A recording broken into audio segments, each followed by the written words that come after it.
और इस वक्त की एक बड़ी खबर, कश्मीर में 273 दहशतगर्द सरगर्म हैं, उनमें मकामी 166 जबकि गैर मुल्की दहशतगर्द 107 हैं।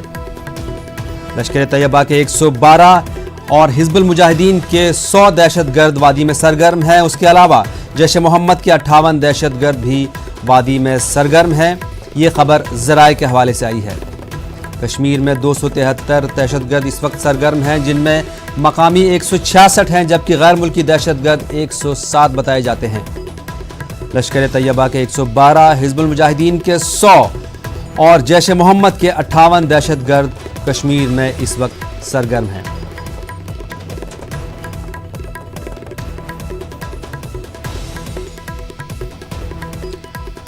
तो कश्मीर में 273 दहशतगर्द सरगर्म हैं, जिनमें मुकामी 166 जबकि गैर मुल्की दहशतगर्द 107 बताए जाते हैं। इस बारे में मजीद जानकारी हासिल करेंगे हमारे नुमाइंदे शैलेंद्र वांगू से। शैलेंद्र, ये कहा ज़राए के हवाले से खबर आई है कि कश्मीर में इस वक्त 273 दहशतगर्द सरगर्म हैं, क्या अपडेट? बिल्कुल गौहर, ये जो कंप्लीट लिस्ट है हमारे पास इसकी जानकारी मिली है कि आज की तारीख में कश्मीर में करीब 107 पाकिस्तानी आतंकवादी, पाकिस्तानी टेररिस्ट ऑपरेशनल हैं अलग अलग इलाकों में। कुल मिला के 107 पाकिस्तानी टेररिस्ट मौजूद हैं और वहीं लोकल 166 आतंकी मौजूद हैं।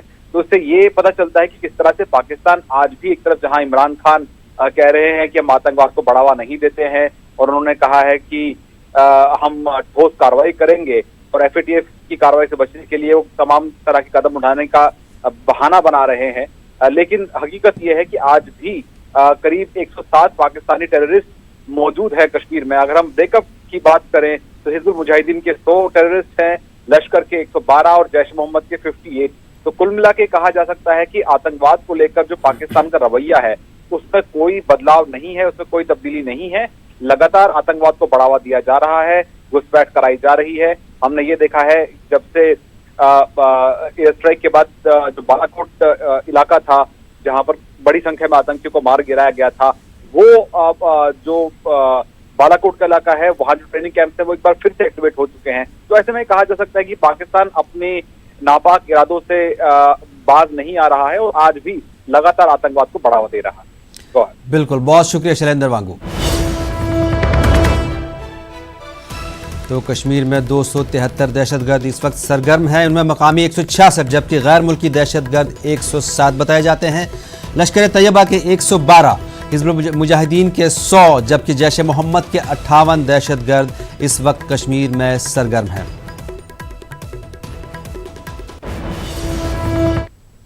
जम्मू कश्मीर के जिला किश्तवाड़ में सिक्योरिटी फोर्सेज ने कार्रवाई करते हुए 3 मिलिटेंटों को गिरफ्तार किया है। जम्मू में IG जम्मू मुकेश सिंह ने एक प्रेस कॉन्फ्रेंस की। उन्होंने कहा कि सिक्योरिटी फोर्सेज ने निसार अहमद शेख, निशाद अहमद और आज़ाद नामी 3 मिलिटेंटों को गिरफ्तार किया है। उन्होंने कहा कि ये लोग वादी चिनाब में इंतहा पसंदी का आहिया चाहते थे। उन्होंने इस दौरान ये भी कहा कि किश्तवाड़ में दहशतगर्दी के 4 वाक़यात पेश आए। BJP लीडर अनिल परिहार और दीगर अफराद के कत्ल की साजिशों का पर्दाफाश हो गया है। IG जम्मू ने इस दौरान ये भी कहा कि जम्मू जोन में इस वक्त 6 मिलिटेंट सरगर्म हैं। पिछले 1 साल में 4 वाक़ये हुए हैं किश्तवाड़ में जो कि आतंकवादियों द्वारा कमिट किए गए हैं।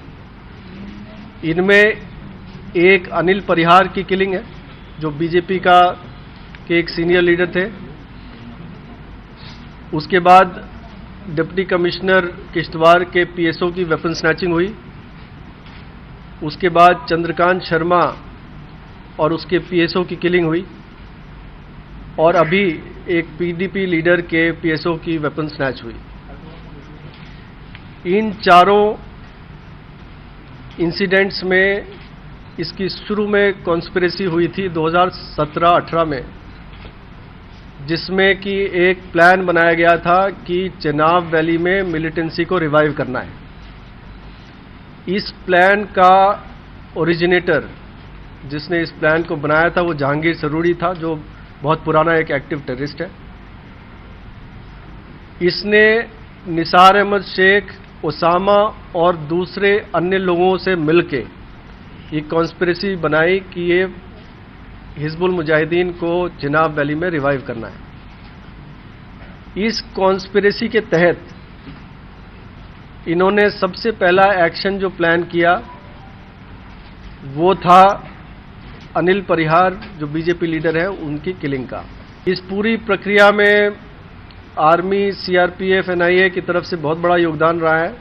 दिन रात किश्तवाड़ पुलिस इन सब की मदद से अपने काम में लगी हुई है। मीडिया के जरिए से मैं एक मैसेज पहुंचाना चाहता हूं उन लोगों को जो मिलिटेंटों को हार्बर करते हैं, शेल्टर करते हैं, उनको लॉजिस्टिक्स प्रोवाइड करते हैं, ट्रांसपोर्टेशन प्रोवाइड करते हैं। इन लोगों को बहुत ही सख्ती से अनलॉफुल एक्टिविटीज प्रिवेंशन एक्ट के तहत डील किया जाएगा। आर्मी चीफ बिपिन रावत ने कहा कि पाकिस्तान अब बालाकोट में दोबारा सरगर्म हो गया है। उन्होंने कहा कि इससे साफ जाहिर होता है कि बालाकोट में हिंदुस्तानी फजाइया ने बड़ी कार्रवाई की थी। उन्होंने कहा कि सरहद पर कम से कम 500 दहशतगर्द दरअंदाजी की ताक में है। Has been reactivated. Obviously, that shows that Balakot was affected. It had been damaged and destroyed, and that is why people had got away from there. It has now been reactivated. Which just goes to highlight that yes, some action had been taken by the Indian Air Force at Balakot, and now they've got the people back there. Yeah, you see, these numbers keep fluctuating, but I would say yes, there are at least 500 people who are waiting to infiltrate. That is the minimum number I would say, but these numbers keep fluctuating because depending on how the weather pattern is and they keep moving. Pakistanis also attempt, infiltrating from various areas where they find that they are likely to get success. They push them into those areas. But as of now, we have taken adequate measures. We have pushed in more troops. We have increased our deployment, thickened our deployment along the line of control to ensure that infiltration is curbed to the maximum extent. But however, now other areas along the IB are also being exploited by. फौजी सरबराह बिपिन रावत ने चेन्नई में media से खिताब किया। उन्होंने कहा कि पाकिस्तान में मिलिटेंटों के हैंडलर्स के बीच राब्ता टूट चुका है। रावत ने कहा कि अवाम के दरमियान मवासलाती निज़ाम में कोई रुकावट नहीं है। बिपिन रावत ने कहा कि पाकिस्तान दहशतगर्दों को हिंदुस्तानी इलाके में दाखिल करने के लिए फायरबंदी की खिलाफ वर्जी करता है। फौजी सरबराह ने कहा कि हमें पता है कि फायरबंदी की खिलाफ वर्जियों से कैसे निपटना है। And that we have unsettled borders along a northern front and partially unsettled even along a western front. So we have to be all the more alert to ensure that no intrusion takes place along the borders. We also know that there is state-sponsored terrorism which is being sponsored by a western neighbor, and terrorists do come in from that side to create violence in our territory, particularly in Jammu and Kashmir. Not that the other states are devoid of terror. It is because of our intelligence agencies that we are able to pick up some of these signs, and we are able to foil a lot of incidents of violence which would have otherwise affected the life and property of our citizens. And therefore it is all the more important that we remain alert on the borders and maintain good vigil. Now, while we have boots on the ground with soldiers manning our borders, it is also important to incorporate technology in maintaining surveillance on our borders, and therefore a lot of emphasis is now being given on intelligence, surveillance and reconnaissance, called ISR. As far as the communication breakdown you're talking about in the valley, well, let me tell you, communication breakdown is happening between whom? Between the handlers of the terrorists operating from Pakistan and the terrorists in the valley. Yes, it has happened. But otherwise the communication is through, the lines are through. You are operating, all the telephone lines have been opened up. There are special provisions which have been made by the security forces to talk to the near and dear ones where they want to talk. So communication breakdown is not happening between people to people. Communication breakdown certainly between the handlers of the terrorists and the terrorists operating in the valley has certainly affected them. वज़ीर दाखिला अमित शाह ने मुल्क में एक शिनाख्ती card की बात कही है। अमित शाह के मुताबिक ये शिनाख्ती कार्ड पासपोर्ट, आधार और ड्राइविंग लाइसेंस के काम आएगा। उन्होंने कहा कि 2021 वाली मरदमशुमारी मोबाइल ऐप के जरिए की जाएगी। वहीं अमित शाह ने कहा कि एक ऐसा निज़ाम भी होना चाहिए जिसमें अगर किसी शख्स की मौत होती है तो खुद ब खुद उसकी जानकारी डेटा में अपडेट हो जाए। जनगणना अगर ढंग से हो जाए, इसका डिजिटल फॉर्मेट हम ढंग से बना दे और कुछ सॉफ्टवेयरों की निर्मित कर दे, तो एक ही कार्ड में सबके सब कार्ड आ सकते हैं, जिसमें आपका बैंक का कार्ड भी हो सकता है, जिसमें आपका आधार कार्ड भी हो सकता है, जिसमें आपका मतदाता परिचय का कार्ड भी हो सकता है, जिसके अंदर आपका पासपोर्ट भी हो सकता है। ये सारी चीजों को एक ही जगह पे लाने के लिए ये डिजिटल जनगणना आने वाले दिनों में बेस बनने वाली है। अभी सरकार ने ऐसी कोई योजना बनाई नहीं है, मगर पोटेंशियल क्या पड़ा है मैं आपके सामने इसलिए रखना चाहता हूं कि डिजिटल जनगणना को सफल बनाना आपका काम है। डिजिटल जनगणना को सफल बनाने के लिए जनता को जागरूक करना आपका काम है, हमारा काम है, हम सबका संयुक्त काम है और इसको अच्छे से करना चाहिए। देश को बहुत बड़े खर्च से हम बाहर निकाल पाएंगे, बहुत बड़े डुप्लीकेटिंग वर्क से देश बाहर निकल पाएगा। वज़ीर-ए-आज़म नरेंद्र मोदी हाउडी मोदी प्रोग्राम के बाद न्यूयॉर्क में हैं, जहां वो आज क्लाइमेट एक्शन समिट में हिस्सा लेंगे। खिताब करने वालों की फेहरिस्त में पीएम मोदी का तीसरा नंबर है। इजलास में 63 ममालिक के नुमाइंदगान को मदऊ किया गया है। अक़वाम मुत्तहिदा की आला सतही मीटिंग यूनिवर्सल हेल्थ कवरेज के मौजू पर है, जिसमें दहशतगर्दी और शिद्दत पसंदी के ताल्लुक से बात होगी।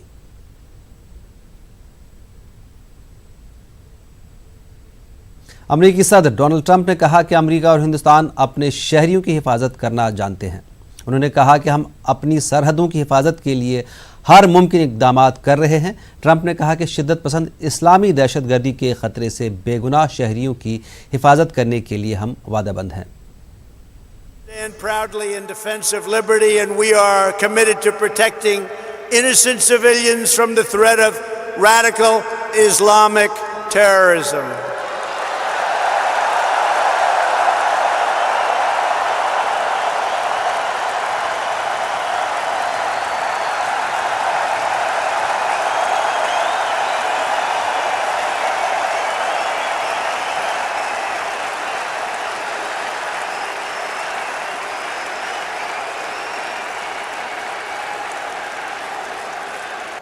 Both India and the United States also understand that to keep our communities safe, we must protect our borders.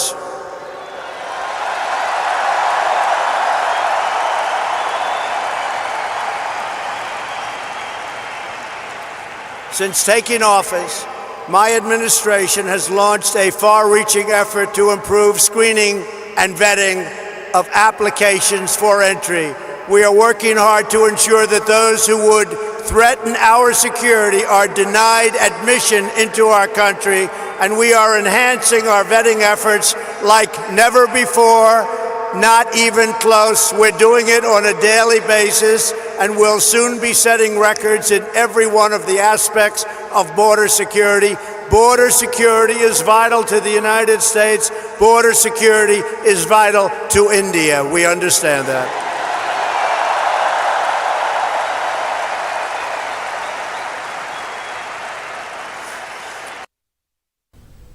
मरकज़ी वज़ीर मुख्तार अब्बास नकवी ने कहा कि इस्लाम दहशतगर्दी के ख़िलाफ़ है। उन्होंने कहा कि दहशतगर्दी इस्लाम का बड़ा दुश्मन है।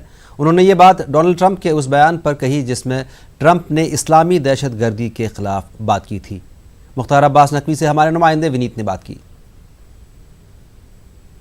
हमारे साथ केंद्रीय मंत्री मुख्तार अब्बास नकवी, उनसे हम बात करते हैं। सर, जिस तरह से कल डोनाल्ड ट्रंप ने पीएम नरेंद्र मोदी के साथ स्टेज शेयर किया और वहां पे कहा कि इस्लामिक आतंकवाद के खिलाफ वो सब साथ हैं। देखिए, पहली बात यह कि कल प्रधानमंत्री नरेंद्र मोदी जी का जो उद्बोधन था वो अद्भुत था, अविस्मरणीय था और एक विश्व के नेता ने पूरी दुनिया को शांति का संदेश दिया है, अमन का संदेश दिया है और वो ताकतें जो ताकतें की शांति, अमन और पूरी दुनिया की तरक्की की दुश्मन हैं, उनको जो है उनसे मिल करके उनको परास्त करना, उनको शिकस्त देने का संदेश दिया है।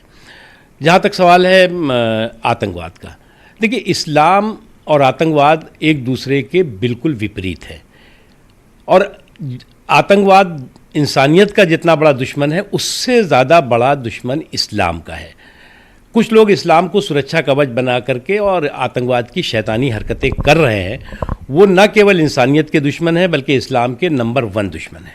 हाँ सर, इसके साथ ही साथ बात करें सर, पीएम नरेंद्र मोदी ने जिस तरह से 370 के बारे में बात की, डोनाल्ड ट्रंप ने भी समर्थन किया कि 370 कश्मीर से जो हटा है वो फायदा रहेगा देश के लिए, शांति के लिए। देखिए, आज पूरी दुनिया इस बात को समझ चुकी है कि कश्मीर में, जम्मू में, लेह में, करगिल में 370 के नाम पर क्या हो रहा था। 370 को सुरक्षा कवच बना करके अलगाववादी, आतंकवादी जम्मू कश्मीर, लेह, करगिल के लोगों का के विकास का, अमन का अपहरण कर रहे थे। निश्चित तौर से 370 का खात्मा जम्मू कश्मीर, लेह, करगिल के लोगों के हितों के लिए, पक्ष हो या कुछ और कांग्रेस के मित्र हों, उनके पास न तो अब पहले तो उनके पास तर्क ही नहीं रहता था, अब कुतर्क भी नहीं रह गया है। ठीक है, बहुत धन्यवाद। कैंसन गौरव सक्सेना के साथ विनीत कुमार, न्यूज़ 18 दिल्ली। फौज के सरबराह बिपिन रावत ने इस्लाम के ताल्लुक से बड़ा बयान दिया है। उन्होंने कहा कि इस्लाम बुरा मजहब नहीं है, बल्कि इस्लाम के पैगाम को सही तरीके से आम नहीं किया जा रहा है। The interpretation of Islam by some elements who possibly want to create disruption is what is being fed to a large number of people. It is not that the religion is bad, but the manner in which it is being interpreted for whatever reason is what is affecting the people who listen to such messages, people who sometimes get carried away and swayed by such messages. I think it is important that we have preachers who convey the correct meaning of Islam in whatever fame, in whatever form it was written by those who wanted Islam to be preached in proper manner. और इस वक्त की बड़ी खबर UP के बुलंदशहर से, जहां शिया तबके के लोगों ने करबला और कब्रिस्तान पर कब्जा करने का इल्जाम लगाया है। ये इल्जाम सैकड़ों दबंगों पर लगाया गया है। शिया तबके के लोग डीएम ऑफिस पहुंचे और डीएम से इंसाफ की गुहार लगाई। यूपी के बुलंदशहर में शिया तबके के लोगों ने करबला और कब्रिस्तान पर कब्जा करने का इल्जाम लगाया है। ये इल्जाम सैकड़ों दबंगों पर लगाया गया है। शिया तबके के लोग डीएम ऑफिस पहुंचे और डीएम से इंसाफ की गुहार लगाई और योगी हुकूमत से भी इंसाफ की अपील की गई है। यूपी के बुलंदशहर में शिया तबके के लोगों ने करबला और कब्रिस्तान पर कब्जा करने का इल्जाम लगाया है। शिया तबके के लोग डीएम ऑफिस पहुंचे और उन्होंने डीएम से इंसाफ की गुहार लगाई। सैकड़ों दबंगों पर यह इल्जाम लगाया गया है और योगी हुकूमत से भी इस बारे में मदाखलत की अपील की गई है। इस बारे में मजीद जानकारी हासिल करेंगे, हमारे नुमाइंदे अली शरर फोन पर हमारे साथ मौजूद हैं। अली, क्या अपडेट इस बारे में? देखिए, मैं आपको बता दूं, बुलंदशहर के जो सबसे पुराना चौराहा है वो कालाम चौराहा है और यहीं पर ही करीब 7 से 8 बीघे में कब्रिस्तान है और वहीं पर ही करबला है, जो कि लंबे वक्त से यहाँ पर तामीर है जी। लेकिन ये अब इल्जाम लगाया गया है और सैकड़ों लोग यहाँ जिलाधिकारी यहाँ पर पहुंचे हैं और उनका ये इल्जाम है कि कुछ दबंगों ने यहाँ पर कब्जा किया हुआ है और वो यहाँ पर निर्माण बनाकर मकान बना रहे हैं, जिसकी बात को लेकर शहर के पेश इमाम शिया हजरात के और शहर के पेश इमाम सुन्नी हजरात के ये तमाम लोग जिलाधिकारी से मिले हैं, अपनी बात रखी है और जिलाधिकारी ने ये आश्वासन दिया है, भरोसा दिया है कि इसमें जांच करा के कार्रवाई की जाएगी। लेकिन अभी भी जो लोग हैं वो सड़कों पे मौजूद हैं क्योंकि उनको लग रहा है कि लंबे वक्त से यहाँ पर अभी तक कोई प्रशासनिक अमला या प्रशासनिक कोई भी नुमाइंदा वहां नहीं पहुंचा है जिससे कि निर्माण को रुकवाया जा सके। जी गौरव। अली शरर, चूंकि आप वहां पर हैं, क्या वाकई करबला पर और कब्रिस्तान पर कब्जा किया गया है? इस वक्त हम मौजूद हैं उसी करबला और कब्रिस्तान पर जिसका ये पूरा मामला है और यहाँ पर मकान बनाए जा रहे हैं, निर्माण जारी किया है और ये सबसे बड़ी बात ये है कि ये जो इलाका है ये जिलाधिकारी कार्यालय और जिलाधिकारी के आवास के पास ही है, यानी कि इन तमाम बड़े अधिकारियों के जो रिहाइश गाह है वहां पर ये जगह है और उनकी रोजाना इस पूरे मामले पर नजर पड़ती है, लेकिन किस तरह की कोई कार्रवाई नहीं की गई। अब सैकड़ों लोगों ने योगी सरकार से अपील की है कि उन्हें न्याय दिया जाए क्योंकि उनके कब्रिस्तान में वहां मुर्दे भी दफन है जहां वो टॉयलेट बना रहे हैं और वो अपना घर बना रहे हैं और वहीं पर करबला है जो कि शिया हजरात भी वहां मौजूद हैं क्योंकि उनका ये कहना है कि करबला को लेकर की अभी मुहर्रम चल रहे हैं, अगला महीना सफर का है, चहलुम का, तो आवाजाही यहाँ रहेगी, लेकिन अभी भी जो लोग हैं, दबंग लोग हैं, वो वहाँ निर्माण कर रहे हैं, मकान बना रहे हैं। जी अली शरर, क्या वजह है कि कार्रवाई नहीं हो रही? आप भी कह रहे हैं कि हमने देखा कि यहाँ कब्रिस्तान पर कब्जा हो रहा है और करबला पे कब्जा हो रहा है, लोग मकान बना रहे हैं, इतने ऑफिसर्स के घर उनके नज़दीक होने के बावजूद आखिर कार्रवाई क्यों नहीं हो रही? क्या इसके पीछे कोई माफिया काम कर रहा है? बिल्कुल बड़ा सवाल यही है, यही तमाम लोगों की जुबान पर यही अल्फाज है कि इतने वक्त से यहाँ काम चल रहा है, क्यों कार्रवाई नहीं कर रहा प्रशासन, ये बड़ा सवाल है। इसी बात को लेकर के प्रशासन के खिलाफ ही जो लोग हैं, शिया हजरात और सुन्नी हजरात, योगी सरकार से अपील कर रहे हैं, योगी सरकार से ये गुहार लगा रहे हैं कि उन्हें न्याय दिया जाए, क्योंकि उनके यहाँ तमाम बुजुर्ग जो दफन है कब्रिस्तान में, और इस जो करबला में यहाँ पर तमाम ताजियान के यहीं दफन किए जाते हैं। तो ये बड़ा मामला है जिसको लेकर के लोग अब सड़कों पर उतरे हैं। जी अली शरर, आपका बहुत शुक्रिया।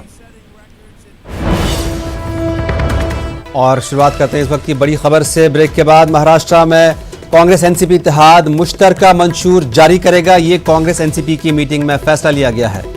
महाराष्ट्र असेंबली इंतखाबात में कांग्रेस एनसीपी इत्तेहाद मुश्तरका मंशूर जारी करेगा, कांग्रेस एनसीपी की मीटिंग में यह फैसला लिया गया।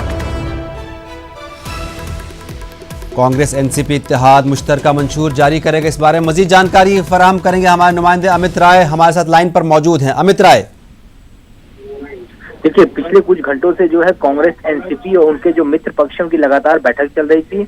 ये बैठक जो है विरोधी पक्ष नेता विजय वडेट्टीवार के यहाँ चल रही थी। इसमें एनसीपी की तरफ से प्रफुल्ल पटेल मौजूद थे और कांग्रेस की तरफ से अशोक चौहान, पृथ्वीराज चौहान, विजय वडेट्टीवार और बाला साहब थोराट मौजूद थे।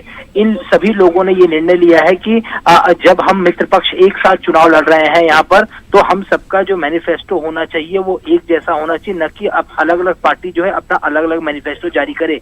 क्योंकि कुछ घंटे पहले तक ये खबर थी कि 2 बजे जो है यशवंत राव चौहान सभागृह में जो है ये मैनिफेस्टो जारी होना था, लेकिन अभी जो है एनसीपी के जो राष्ट्रीय प्रवक्ता है नवाब मलिक, उन्होंने जो है प्रेस कॉन्फ्रेंस को संबोधित किया। उन्होंने ये कहा कि एनसीपी आज अपना जाहिरनामा जाहिर नहीं करेगी और कांग्रेस, एनसीपी और उनकी सहयोगी पार्टी एक साथ मिलकर जो है कुछ दिनों में जो है ये मैनिफेस्टो जो है जनता के सामने रखेगी। और उन्होंने बहुत सारे आरोप ये भी लगाए हैं कि कश्मीर को लेकर सरकार जो है गलत बयान दे रही है, और हमारा स्टैंड ये है कि सरकार ने सभी पक्षों को साथ लेकर चलना चाहिए था, लेकिन सरकार ने ये काम नहीं किया। और कश्मीर का मुद्दा महाराष्ट्र के चुनाव में सरकार ला रही, इसका मतलब है कि सरकार के पास कोई और मुद्दा नहीं है। और जो हमारी सरकार ने काम किया उन कामों को अपना कहकर जो है इस वक्त की जो वर्तमान सरकार है वो लोगों को दिशा भूल कर रही है।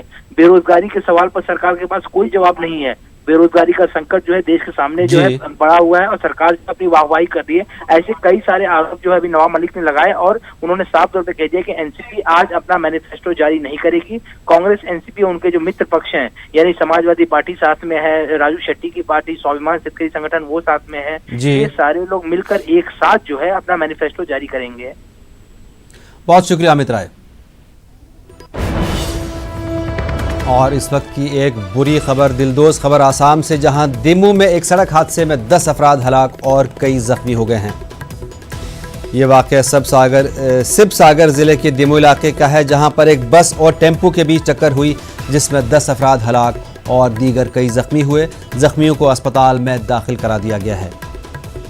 आसाम के दिमू में एक भयानक सड़क हादसा पेश आया है जिसमें 10 अफराद हलाक और कई दीगर जख्मी हो गए हैं। ये वाक़या सिब सागर ज़िले के दिमू इलाके का है, जहां पर एक बस और टेम्पो के बीच टक्कर के नतीजे में 10 अफराद हलाक और कई दीगर जख्मी हो गए हैं। फिलहाल के लिए इतना ही, हमें दीजिए।